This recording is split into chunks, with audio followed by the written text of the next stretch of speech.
En fait, je m'en veux tellement. Je m'en veux tellement, tellement, tellement que ce mot, il est trop dur. Je me suis dit, allez, va prendre un couteau. J'ai une pulsion, en fait. J'ai été prendre un couteau, je l'ai menacé avec le couteau, mon mari m'a attrapé, là, il m'a dit, fais pas n'importe quoi. Tu voulais quoi? Tu voulais qu'il avoue? À ce moment-là, non, je voulais juste le planter.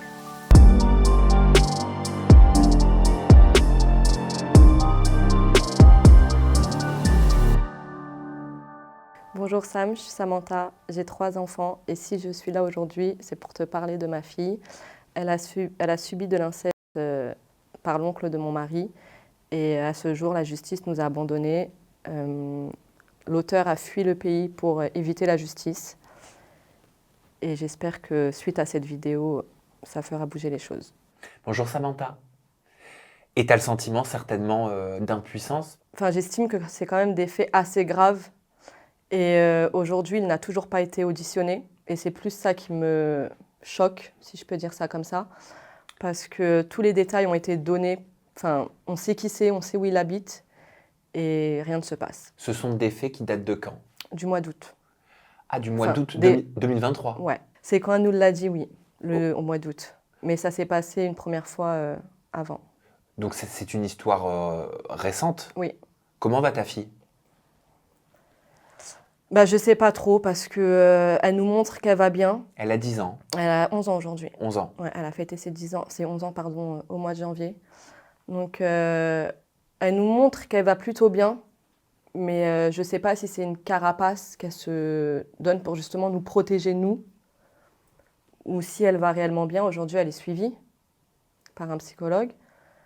Elle veut en parler qu'au psychologue. Pourtant, on est très très proches, elle et moi, mais elle a comme une gêne en fait d'en parler devant moi. Et bah, j'espère que... Comment t'as tout su? Alors j'ai tout su le soir de l'anniversaire de notre fille de 2 ans. Ma fille m'a réveillée me disant qu'elle avait peur. Donc elle avait peur de ce fameux tonton et qui lui faisait des choses qui n'étaient pas normales. Et que du coup, ben, c'était plutôt un message d'alerte. Maman, aide-moi, j'ai vraiment peur. Je sais que tu ne souhaites pas dire, et tu as raison, je crois, quels sont les faits, les gestes qui étaient faits sur ta fille par respect pour ta fille. Oui. Voilà. Mais c'est des choses qui ont dû te bouleverser Oui, en tant que maman. bah, c'est des choses très très graves, le pire qu'on puisse imaginer en fait. Et j'ai été très bouleversée, je suis partie en crise de panique, je ne savais plus quoi faire. Et à ce moment-là, je me suis dit, tu as 2 solutions en fait. C'est soit tu vas et tu le tues, mais tu finis ta vie, tu laisses tes enfants, ton mari. Soit tu fais les choses intelligemment et tu essayes d'aller à la discussion, tu essayes de comprendre pourquoi ça s'est passé, comment, pour quelles raisons. Quelle est ta première réaction quand ta fille vient te réveiller pour te dire ce que son oncle lui a fait? Je suis sortie. Je suis sortie de la maison parce qu'en fait, on était dans la maison familiale, donc chez la grand-mère de mon mari. Et moi, je suis sortie de la maison, j'ai appelé ma meilleure amie tout de suite. Cet oncle, il était où? Dans la chambre du dessus. Ah, il était présent dans la maison? Oui. Au moment où ta fille t'annonce ce qu'elle a subi? Oui.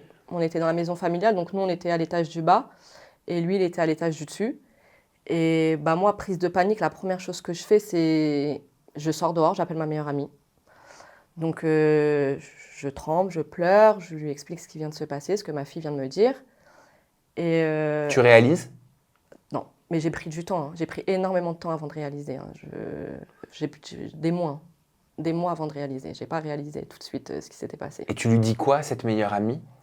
Bah, la première chose que je lui dis, c'est il vient de se passer un truc de dingue. Elle me dit quoi, et j'arrivais pas à lui dire en fait. Elle m'a dit c'est qui, c'est quoi, et je lui ai dit bah, le nom de ce fameux monsieur, et elle a compris tout de suite. Elle a compris le pire tout de suite. Pourquoi elle a compris le pire tout de suite au nom de cet homme? Parce qu'en fait, c'était quelqu'un qui était très, très pervers, très dragueur, très pervers, un trou, c'est un trou, comme il disait. Tu l'entendais Oui, dire ça? Oui, clairement. Une fois, on était en vacances, bah, l'été d'avant ou 2 ans avant, et il draguait une petite gamine de 17 ans, sachant qu'il en a 40. Je lui dis, mais attends, elle a 17 ans, la gamine. Il me dit, ouais, monsieur, elle veut. Il n'y a pas de souci. Hein. Un trou, ça reste un trou. Et de toute façon, même avec moi, la propre femme de son neveu, il est très bizarre. Il disait, tu sais, Kevin, si Samantha, ça serait pas ta femme, je me la serais tapée. À chaque fois que je ramenais une copine aux anniversaires de mes enfants ou à la maison, il la draguait. Ouais, c'était un grossier personnage, Ouais, quoi. ouais. Sa propre nièce, elle était mal à l'aise devant lui. Sa propre nièce, qui a quel âge? Aujourd'hui, elle va avoir 25 ans, mais elle a toujours été mal à l'aise devant lui. Toujours. Ah, donc il y avait des red flags. Avec du recul, est-ce que tu t'es dit, j'aurais pu l'identifier ou c'était impossible?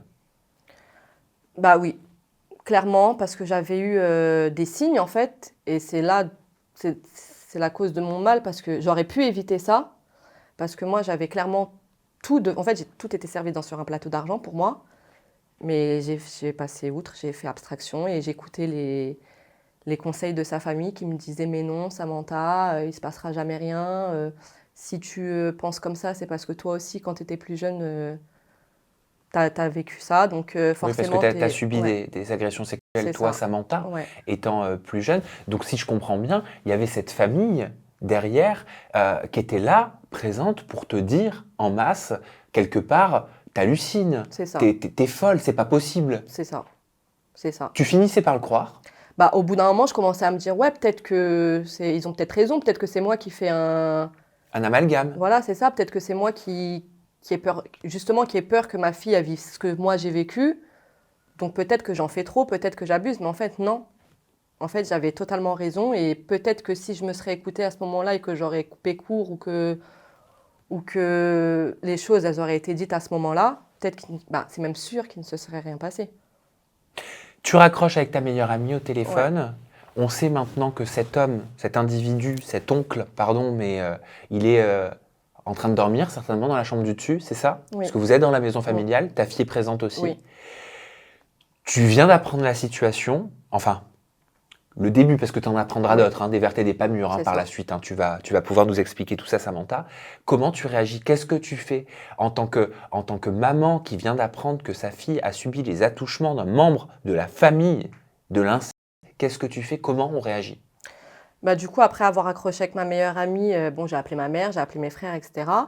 Et je suis partie, ma copine me dit, mais Samantha, mais va réveiller Kevin. Donc Kevin, c'est mon mari. Va le réveiller, tu peux pas rester là sans rien faire. Donc je vais réveiller mon mari. Donc la première chose que je fais, je m'en veux aujourd'hui, mais lui en sortir plein la gueule. Voilà, Ah, désolée du tu lui en as terme. mis plein la tronche à Ouais, ton mari? ouais, parce que je me suis... Pourquoi? Bah, parce que c'était le premier à me dire, mais non, mais jamais de la vie, il fera jamais quelque chose comme ça. Tu penses ça parce que toi, tu l'as vécu.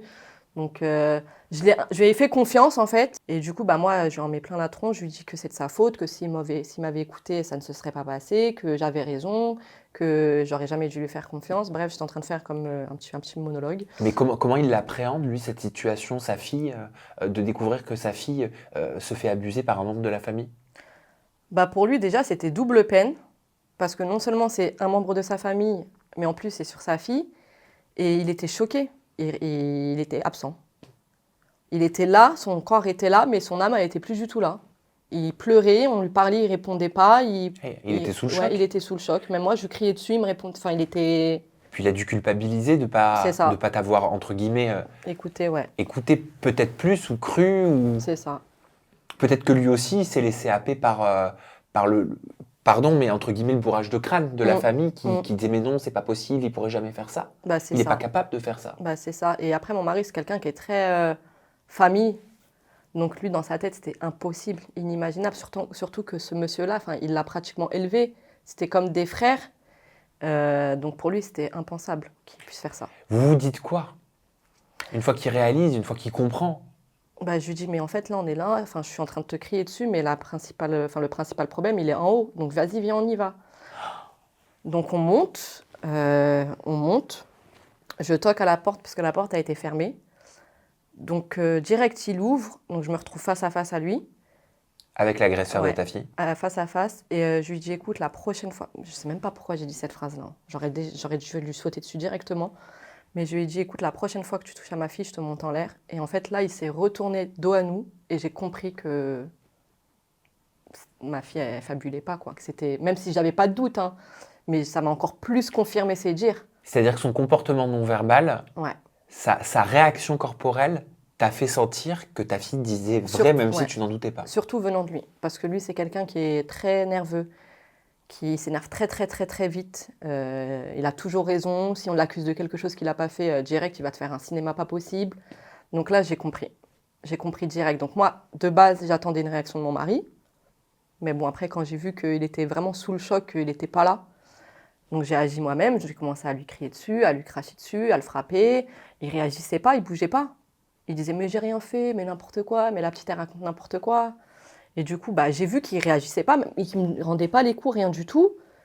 Je me suis dit allez, va prendre un couteau. J'ai une pulsion en fait. J'ai été prendre un couteau, je l'ai menacé avec le couteau, mon mari m'a attrapé, là, il m'a dit fais pas n'importe quoi. Tu voulais quoi? Tu voulais qu'il avoue? À ce moment-là, non, je voulais juste le planter. Je suis désolée, mais je voulais juste lui faire du mal à ce moment-là. Parce que je pense que s'il aurait avoué, ça m'aurait encore plus énervée. Et du coup, on fait du bruit. Donc forcément, ma belle-mère a été présente, elle descend. La grand-mère de mon mari, pareil, ils descendent. Et c'est là qu'on va dire que vraiment le cauchemar, il a commencé parce que ma belle-mère a été clairement de notre côté. Mais la grand-mère de mon mari, c'était on fait un complot pour se débarrasser de lui. Et la grand-mère de ton mari, qui était-elle pour cet oncle? C'est sa mère. C'est sa mère. Oui, c'est sa mère. Donc il était en train de fumer dans la chambre et elle était plus préoccupée par le fait qu'il fume dans la chambre que ce qu'on vient de lui dire. Et à ce moment-là, j'ai regardé mon mari, je me suis dit, ça y est, c'est mort, enfin, ça va être compliqué. Et du coup, cette dame-là, elle fait un malaise. Donc, en fait, on était au Portugal dans un petit village et il y avait toute la famille de mon mari. Donc, on appelle plusieurs tantes, cousins, cousines, etc. pour qu'ils descendent. Parce que je me suis dit, peut-être qu'eux, ils vont le faire avouer. Enfin, peut-être que voilà. Et du coup, ils descendent, pareil, il parle pas. Enfin, il dit que c'est pas vrai. Il dit qu'il dormait, que c'est sorti tout seul, que Comment ça, il dormait, c'est sorti tout seul? Qu'est-ce qui est sorti tout seul? son sexe. Alors, qu'est-ce qu'il vous dit exactement quand tu le confrontes au dire de ta fille? Mais n'importe quoi, Samantha. Je dormais et mon sexe, il est sorti de mon caleçon. Mot pour mot. C'est déjà très bizarre. Très bizarre. Et du coup, ma belle-mère lui dit, mais tu racontes n'importe quoi, je suis dans le médical, le matin quand tu te réveilles, ok, mais dans la journée, non. Enfin, c'est ton cerveau qui contrôle. Il dit, mais non, mais vous racontez n'importe quoi, c'est pas vrai, j'ai rien fait, la petite elle ment, vous mentez. Et après, on est tous sortis. On est tous sortis, moi j'étais en panique, mon mari voulait qu'on parte de la maison. J'ai dit, c'est impossible, on ne peut pas partir comme ça, on est sous le choc, on va prendre la voiture, c'est Parce que impossible. vous étiez au Portugal, Oui. hein, la maison familiale, C'est elle est ça. au Portugal, et ton mari voulait revenir en France. C'est ça. Et en fait, moi, je me sentais tellement impuissante parce que j'avais aucun membre de ma famille à côté de moi. J'avais aucun membre de sang, mis à part mes enfants. C'était que des personnes de son entourage à lui. Moi, j'étais vraiment, vraiment, vraiment pour le coup toute seule. Et en fait, il aurait fallu juste qu'une seule personne elle soit là, de mon entourage à moi. Ça aurait fait bouger les choses parce que je disais appelez la police. Je suppliais d'appeler la police. Je n'arrivais pas. Déjà, en temps normal, je ne parle pas très, très bien portugais. Mais alors là, même français, j'arrivais pas à parler. Donc je disais non, c'est pas possible, je peux pas appeler la police, s'il vous plaît. Je les suppliais d'appeler la police. Et pourquoi ils appelaient pas la police? Parce que c'est un petit village, il faut pas que ça se sache. C'est la honte si ça se sait, on réglera ça demain, il est 4 heures du matin, si les voisins ils voient la police arriver, ça va parler. C'était que ça, dans leur tête. Ah, c'est dur ça, pour toi, j'imagine. C'était très dur parce que je pensais que, ils avaient un minimum d'attache envers nous. Et on parle de quelque chose de très grave en fait. Bien sûr, et puis clairement, on s'en fout des voisins. C'est souvent, pardon, hein, mais c'est souvent face à ce type de situation et face à l'adversité qu'on voit aussi la valeur des gens qui sont en face. C'est ça. Je trouve, hein, je me permets. Hein. Oui, oui. Et une de ses tantes, elle me dit oh, je vais plus voir mes enfants, mes petits-enfants, parce qu'elle les appelait comme ça, donc mes enfants à moi. Ça y est, c'est fini, je vais plus les voir. En fait, elle se préoccupait que de ça. Alors que là, en fait, on vient d'avoir un problème très important. Bien sûr, il y a une gamine qui est traumatisée. Voilà. Clairement, ça nous a tous changés. On a fait notre mariage au mois d'août, on n'a plus aucun souvenir de ce mariage. Il nous a tout pris. Il nous a pris nos souvenirs de mariage, il nous a pris nos vacances, il a pris l'innocence de ma petite fille. Il a tout pris. Il y a eu des conséquences après. Ça a été très compliqué avec mon mari. Moi, ça a été très compliqué. Ma fille, ça a été très compliqué pendant 3 jours. Elle ne se nourrissait plus. Elle voulait dormir que avec moi. Ça a changé toute une famille. Même de son côté à lui, je pense. Mais c'est le choix qu'ils ont fait eux. Aujourd'hui, on est des menteurs, on abuse, on ment. Encore aujourd'hui. Encore aujourd'hui. 9 mois après. 9 mois après. Et du coup, moi, Suite à ça, dès que on est rentré, enfin, on est parti dormir chez une tante à lui. Et le lendemain, ma fille me dit plus que ce qu'elle m'a dit la veille. Aïe. Et là, mon mari, il pète un câble. Il a repris ses esprits, il pète un câble. Beaucoup plus que ce qu'elle Beaucoup. t'avait dit? Ouais, beaucoup plus que ce qu'elle avait dit. Ça doit être terrible pour toi, à ce Oui. moment-là. Bah, moi, j'ai rechuté, j'ai repleuré, j'ai réappelé ma meilleure amie. C'est un autre choc. Et puis, Ouais. t'as envie, pardon, mais de te faire justice, en Bah, fait. c'est ça. Et en fait, j'avais deux balances. C'était soit, Samantha, vas-y, de toute façon, c'est pas toi qui vas le tuer, mais un mauvais coup, ça peut vite partir. Soit, fais confiance en la justice. Et du coup, j'ai appelé la gendarmerie en France, parce que je Ouais. me suis dit, personne veut m'accompagner au Portugal, donc j'appelle la gendarmerie en France. Je leur ai expliqué les faits. Ils m'ont dit, dès que vous venez déposer plainte à la gendarmerie. Donc j'ai dit, bon, j'ai un soutien de la France. J'ai le gendarme qui m'a directement dit de venir déposer plainte. On est d'accord, Samantha, que cet homme, cet individu, cet oncle, il vivait en France. Oui, il avait toute sa vie en France. Voilà, il avait toute sa vie en France. À ce moment-là, il était en vacances tout comme vous dans la maison familiale au Portugal. C'est ça. Donc, pour toi, tu te dis, je vais déposer plainte en France. Il va forcément revenir dans sa vie en France. Non. Ah. Parce que c'est quelqu'un qui fuit. Il a toute sa vie en France, mais sa vie, elle est pas stable. Un jour, il travaille à droite, un jour, il travaille à gauche, un jour, il a une copine à droite, un jour, il a une copine à gauche. Il dort chez ma mère, il dort chez ma belle-mère. Enfin, sa vie, elle était vraiment pas stable. Mais il avait quand même, il avait son appartement, enfin, il avait trouvé un appartement en France. Il avait un travail, bon, c'était intérimaire, mais il avait un travail en France. Il avait rendez-vous chez Pôle emploi ici. Donc, je me suis dit, peut-être qu'il va rentrer, mais quand j'ai vu qu'il n'est pas venu à son rendez-vous, je me suis dit, ça y est, il ne rentrera pas. Tu as compris qu'il rentrerait Il plus. rentrerait plus, ouais. Et là, depuis 9 mois, j'imagine qu'il n'est jamais revenu en France. Non. Bah, en tout cas, pas de ce qu'on sait. Et je pense vraiment pas qu'il est revenu en France. Et du coup, je vais déposer plainte. Donc, j'appelle la gendarmerie. Ils me disent, oui, venez déposer plainte, etc. Donc, ça, c'était le lendemain de ce qui s'était passé, quand ma fille, elle nous l'avait dit. Donc là, je dis à mon mari qu'il y a eu plus. Donc, lui, il pète un câble. On reva dans la maison familiale, pardon. Et là, direct, on le tape. Il le tape. Mon mari le tape. Et moi, je ne voyais pas de sang. Donc, à partir du moment où je ne voyais pas de sang, je me suis dit, c'est pas à la hauteur de ce qu'il nous fait subir, en fait. C'est pas à la hauteur de ce qu'il a fait à ma fille, c'est pas possible. Donc, à ce moment-là, moi, je prends une bougie, je lui éclate sur la tête, j'ai vu du sang, je me suis dit, allez hop, c'est bon, il a saigné. Je me suis dit, bon, c'est bon, calme-toi, t'as tout essayé. T'as essayé la violence, t'as essayé de crier, tu l'as menacé avec un couteau. Peut-être que si tu vas lui parler gentiment, que t'essayes, c'est très dur, mais de se mettre à sa place, essayer de comprendre pourquoi il a fait ça, peut-être qu'il va prendre peine de toi, il va se rendre compte qu'il a fait une erreur, et même s'il se serait excusé, tout ça, ça ne serait jamais passé. Hein. Tu voulais qu'il avoue Moi, je voulais qu'il avoue. qu'il avait touché ta fille? Moi, je voulais qu'il l'avoue. Et du coup, j'ai été le voir calmement. Je lui ai dit, écoute, son prénom, voilà, écoute, Pierre, j'ai tout essayé avec toi. Maintenant, dis-moi pourquoi tu as fait ça. Qu'est-ce qu'on t'a fait? On t'a tout donné. On t'a trouvé un travail, on t'a trouvé un appartement, on t'a donné de l'argent, on t'a toujours aidé. Pourquoi ma fille? Ça doit être dur de faire ce que tu as fait. En sachant que c'était quelqu'un de qui, quand même, moi, j'ai jamais été très proche de lui parce que voilà, son caractère, il collait pas avec le mien. Mais je sais que ma famille à moi, mon frère, mes frères, mon mari, ils étaient très proches de lui. Donc je me suis dit, on t'a aidé, pourquoi ma fille? Et il me disait, mais j'ai rien fait, c'est n'importe quoi. Et en fait, plus il disait, j'ai rien fait, plus ça m'énervait. Et je me suis dit, ça y est, il avouera jamais.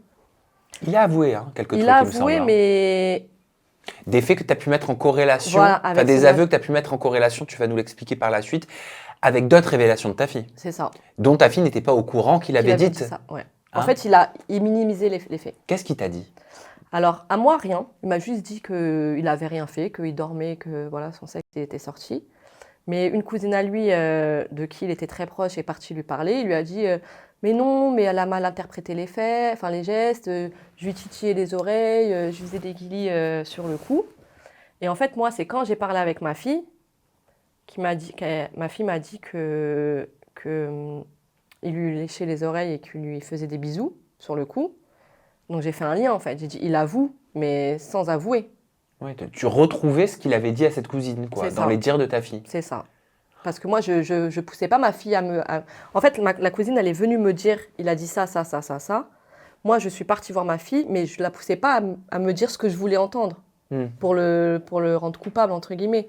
C'était vraiment, je t'écoute, ma fille. Et là, elle m'a tout sorti. Et puis après, là, j'ai fait le lien. Je me suis dit, Je vais pas te les demander, hein, les détails, parce qu'on va la protéger, ta fille. Mais c'était dur, en tant que maman, d'entendre Oui. ce que ta fille te disait, Oui. Samantha? oui, vraiment très dur. Et elle m'a pas tout dit. Ouais, t'en as la conviction, hein. Mais je l'ai su après aussi, de toute façon. Là, Ah. je sais pas si aujourd'hui, je suis au courant de tout, mais je l'ai su après qu'il y avait d'autres choses qui étaient ajoutées. C'est par un policier que tu l'as su. Il voulait pas forcément me le dire. Enfin, en fait, ma fille, elle a été auditionnée. J'avais pas le droit de... D'être là? Je sais pas pourquoi, étant donné qu'elle est mineure. Mais j'ai pas eu le droit. Et ils m'ont pas donné l'audition de ma fille. Donc c'est en fait quand j'ai appelé la gendarmerie pour avoir ma plainte à moi, pour pouvoir aller déposer plainte au Portugal, parce que je me suis dit peut-être que là-bas, finalement, ça ira plus vite. J'avais repris mes esprits, voilà, il y avait 6 mois qui étaient passés. Je me suis dit peut-être que il reviendra jamais, donc autant aller là-bas directement. Et en fait, quand ils m'ont envoyé le dossier, bah, c'est là que j'ai vu la plainte de ma fille. Et c'est là aussi que j'ai appris d'autres choses. Qu'est-ce que t'as appris, Samantha? Ouais, c'est des détails. Ah. Ouais, c'est des détails Ok. que je veux protéger ma fille. En fait. Tu as raison. Je veux protéger Tu ma as fille. raison. Par contre, le policier, je me permets de dire les mots. Tu m'as dit qu'on pouvait le dire parce que toi, tu as du mal avec ce mot. Le mot est dur. Ouais. Le mot est dur, mais la situation l'est tout autant. Et mettre un bon mot sur une situation, c'est important. Je sais. Mais j'arrive pas avec ce mot. Quel mot t'arrives pas à mettre? Le mot viol. Pourquoi t'arrives pas à le mettre? C'est un mot trop fort. Ouais. Il l'est. Il est trop fort et en fait, j'arrive pas à... En fait, je m'en veux tellement. Je m'en veux tellement, tellement, tellement que ce mot, il est trop dur. En fait, c'est un mot tellement... Moi, je le prends tellement, tellement fort, ce mot, que... Et je me dis que je m'en veux trop. Je me dis que c'est de ma faute. Et voilà, je m'en veux. Pourquoi tu culpabilises? Parce que j'aurais pu... si j'avais fait plus attention, rien ne s'était passé. Si je me serais fait confiance qu'à moi et j'aurais pas fait confiance aux personnes autour de moi, ben, ça ne se serait pas passé. C'est le policier, hein, qui te dit ce mot-là. Oui. Qui te dit, madame, c'est un viol. Oui. Hein? C'est ça. Et du coup, bah, quand il me dit ça, bah, les mots, ils ont été durs, forcément. Mais il me mettait en confiance, le policier. Il me mettait en confiance, il me disait qu'il était déjà fiché, qu'il l'avait retrouvé tout de suite. Ah, il était déjà fiché? Oui. Et du coup, bah, moi, je leur ai demandé pour quel fait. Ils n'ont pas voulu me le dire.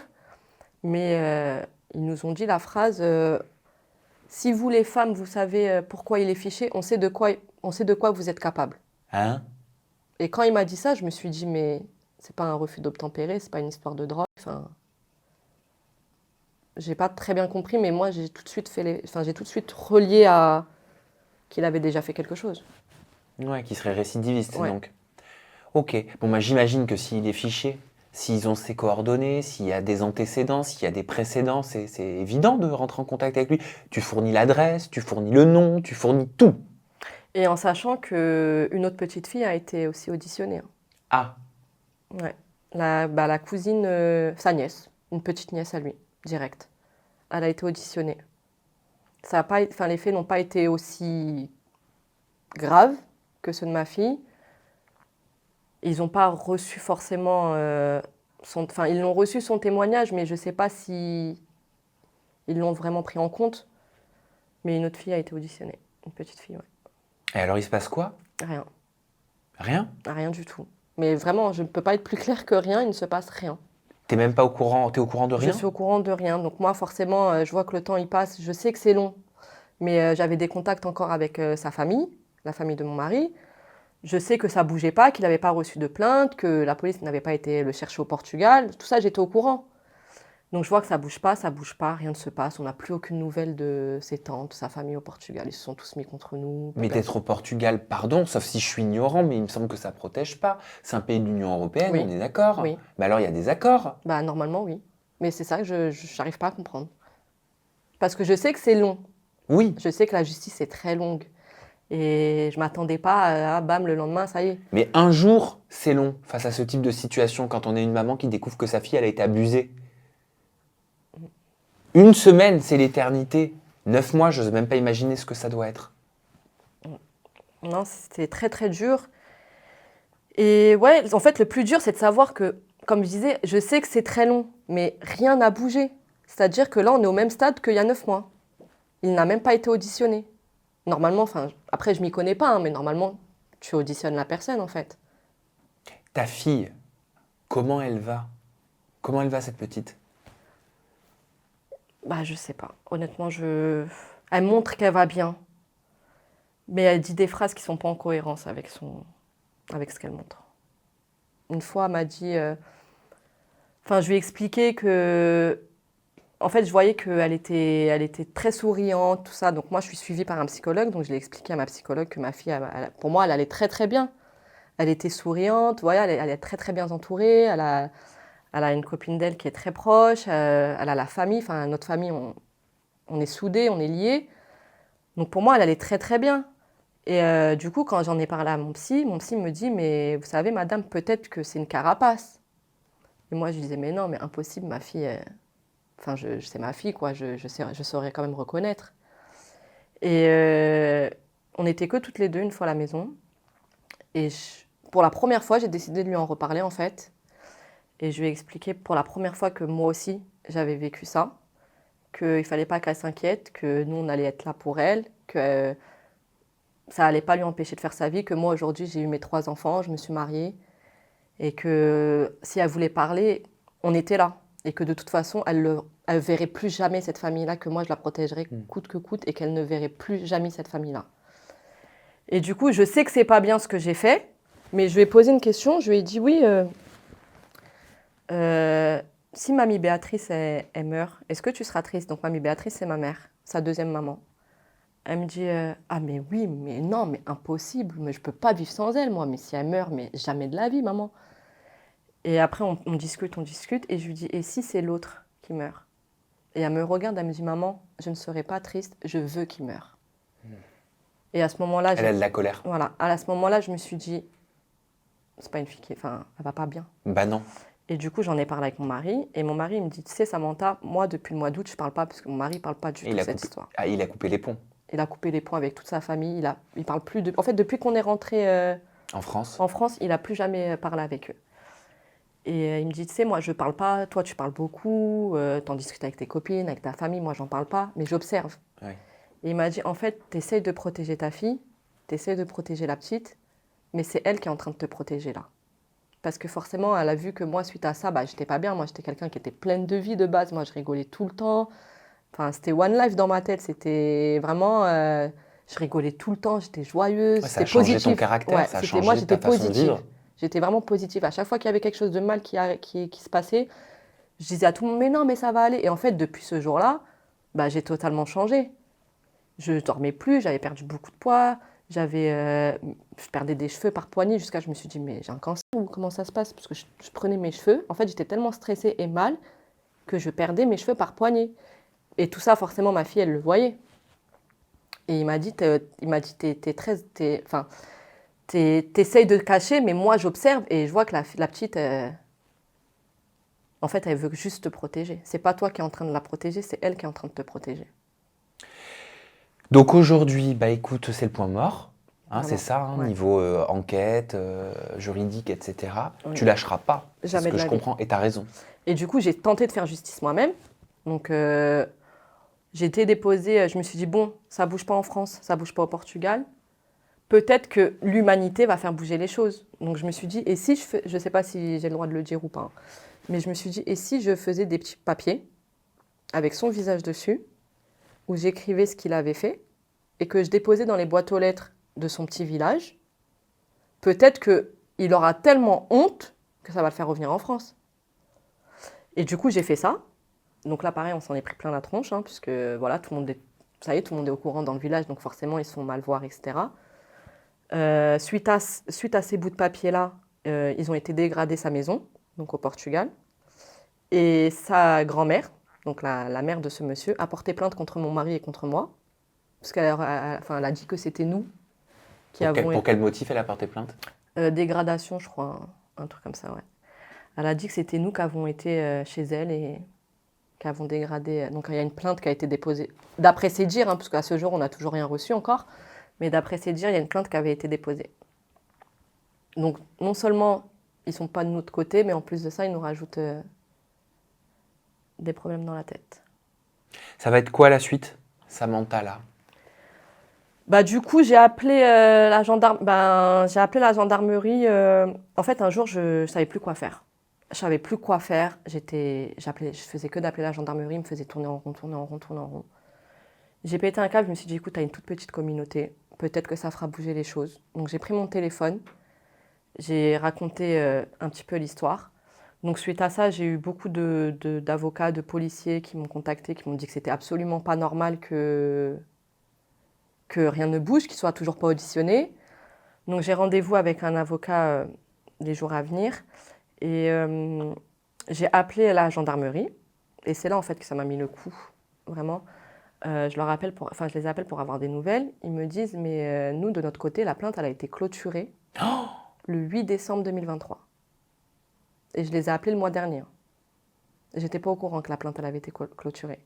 Ils m'ont dit elle a été déposée au parquet, il faut voir avec le parquet. Donc moi, ce que je fais, j'appelle le parquet. Ils me disent, écoutez, madame, on n'a rien à votre nom. Je dis, mais vous avez rien à mon nom dans le sens où le procureur n'a toujours pas saisi l'affaire, ou vous avez rien à mon nom, vous avez aucune plainte à mon nom. Ils m'ont dit, non, madame, on n'a rien à votre nom.